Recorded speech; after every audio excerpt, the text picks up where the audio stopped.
It began in a river. There, God said, "This is my Son, chosen and marked by my love." God saw a dark and dying world, a world that he loved, and was compelled to act. So he sent his only Son. It continued on a lake. From the shore, Jesus called those with whom he would share his mission. He said, "I will make you fishers of men." Compelled by his love, they gave up everything and followed him. It culminated on a hill. Sustained by God's love, Jesus went to the cross. And though our sin nailed him to that cross, his love for us kept him there.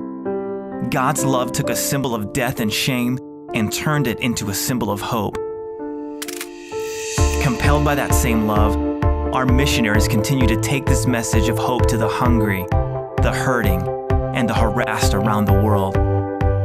This is made possible because students across the nation come together to sacrifice their own time and money.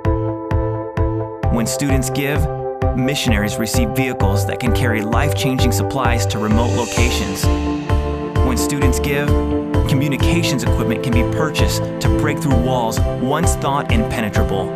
When students give, sound systems can be used to reach more ears. When students are compelled to give, this dark and dying world can receive new life, and our missionaries can continue the mission that started over 2,000 years ago. It began in a river, and it continues where you stand today. God, compelled by love, sent his only Son.